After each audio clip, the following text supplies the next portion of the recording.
दोस्तों नमस्कार, मैं आपका फ्रेंड एडवोकेट विक्रम सिंह चौहान और आज हम बात करेंगे कि एलएलबी करने के बाद क्या क्या करियर ऑप्शंस है।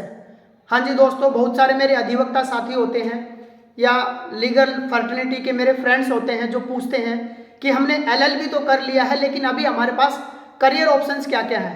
तो दोस्तों सबसे पहले अगर मैं करियर ऑप्शंस की बात करूँ तो आप अपनी एलएलबी करने के बाद बार काउंसिल में रजिस्ट्रेशन कराने के बाद ऑल इंडिया बार एग्जामिनेशन का एग्जाम क्लियर करने के बाद आप लिटिगेशन में जा सकते हैं, आप अपनी प्रैक्टिस कर सकते हैं। उसके लिए स्टार्टिंग में हो सकता है आपको किसी सीनियर अधिवक्ता के साथ कुछ टाइम इंटर्नशिप करना पड़े, आपको सीनियर के साथ प्रैक्टिस करना पड़े, धीरे धीरे आपको प्रैक्टिकल नॉलेज हो जाएगी। शुरुआत में हो सकता है आपको पैसे कम मिले, लेकिन जो जो आपका एक्सपीरियंस बढ़ेगा, बोला भी जाता है कि डॉक्टरी लाइन में और लीगल फर्टिलिटी के अंदर आप जितने पुराने होते जाते हैं, जितना ज़्यादा आपका एक्सपीरियंस होता जाता है, उतने करियर स्कोप और पैसा आपके पास बढ़ता जाता है। तो बहुत ही शानदार करियर ऑप्शन है लिटिगेशन का, वकालत के फील्ड में आप जा सकते हैं। दूसरा दोस्तों, अगर आपको वकालत के फील्ड में नहीं जाना है तो आप कॉर्पोरेट लॉयर बन सकते हैं। दुनिया भर की कॉर्पोरेट लॉ फर्म खुली हुई है, आप वहाँ पे अप्लाई कर सकते हैं। वहाँ पे आपको इनिशियल स्टेज पे अच्छा पैसा मिल जाता है, सर्वाइव करने में भी चैलेंज नहीं आता है। आप नियर बाई गूगल से भी सर्च कर सकते हैं कॉर्पोरेट लॉ फर्म, वहाँ पे आप इंटरव्यू देके आप वहाँ पे जॉब कर सकते हैं। थर्ड ऑप्शन हमारे पास है कि आप गवर्नमेंट वकील भी बन सकते हैं, जो गवर्नमेंट एडवोकेट एपीपी या पीपी साहब होते हैं। कोई भी जब क्रिमिनल केस होता है तो उसमें गवर्नमेंट को जो प्रेजेंट करता है वो एपीपी साहब या पीपी साहब होते हैं। तो आप उस फील्ड में भी जा सकते हैं जिसमें गवर्नमेंट आपको सैलरी देती है और आप स्टेट की तरफ से केस फाइट करते हैं। नेक्स्ट ऑप्शन हमारे पास हो सकता है जज या मजिस्ट्रेट आप बन सकते हैं। जितने भी स्टेट होते हैं, स्टेट जुडिशरी के एग्जाम होते हैं, उसके लिए आपको अच्छा खासा टाइम भी मिलता है। इसमें उम्र भी आपको 35, 40, 45 साल तक की आप उम्र तक आप जुडिशरी का एग्जाम दे सकते हैं।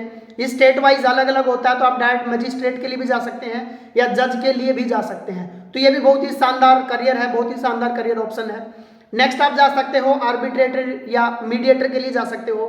आजकल जितनी भी बड़ी एमएनसी कंपनियां, बड़ी कंपनीज हैं जिनमें पार्टनरशिप होती हैं, तो पार्टनर्स के बीच में मीडिएटर या क्लाइंट के बीच में और कंपनी के बीच में मीडिएटर और आर्बिट्रेटर का आप रोल अदा कर सकते हैं, जिसमें आने वाले टाइम में अगर उनके बीच में किसी भी टाइप का कोई डिस्प्यूट होता है तो आर्बिट्रेटर के थ्रू ही उसमें सुलह कराई जाती है।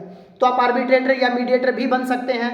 दूसरा, आज जितनी भी बड़ी बड़ी कंपनीज है, मोस्टली कंपनी अपना इन हाउस एडवोकेट्स की टीम रखते हैं। तो आप किसी भी कंपनी में इन हाउस भी जा सकते हो, जिसमें आप अच्छा वर्क लाइफ बैलेंस भी बना सकते हो और एक अच्छा खासा पैसा भी कमा सकते हो।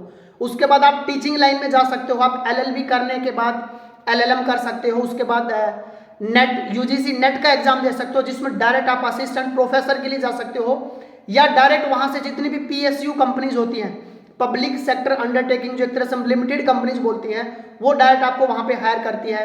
उसके अलावा बहुत सारे बैंक और एनजीओ के अंदर आप जा सकते हो। एनजीओ के अंदर लीगल कंसल्टेंट की रिक्वायरमेंट रहती है, वहां पे आपको सैलरी भी अच्छी मिल जाती है और इसी बहाने आप समाज सेवा भी कर सकते हो।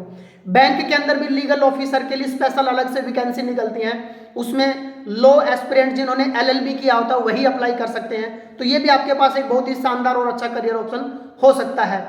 उसके अलावा आप ह्यूमन राइट्स में जा सकते हो, लीगल कंसल्टेंट बन सकते हो, लोगों को इंडिविजुअली आप कंसल्टेंट कर सकते हो, लीगल एनालिस्टिक आप बन सकते हो। तो दुनिया भर के करियर ऑप्शंस आपके पास है फ्रेंड। एलएलबी करने के बाद आप गवर्नमेंट के फील्ड में भी जा सकते हो, प्राइवेट भी प्रैक्टिस कर सकते हो, जज भी बन सकते हो, मजिस्ट्रेट भी बन सकते हो, पब्लिक प्रोसिक्यूटर भी बन सकते हो, आप टीचिंग लाइन में भी जा सकते हो। करने के लिए काम बहुत है, लेकिन उसके लिए आपको जरूरी है कि आपकी लॉ की पढ़ाई के बाद रेगुलर मेहनत, रेगुलर स्टडी, प्रैक्टिस और अच्छे लोगों के संपर्क में रहना और लगातार अपनी नॉलेज को इंक्रीज करते रहना। बोला भी जाता है कि टीचिंग लाइन में, डॉक्टरी लाइन में और एडवोकेसी लाइन में आपको रेगुलर पढ़ना पड़ता है और अपने आप को अपडेट रखना पड़ता है।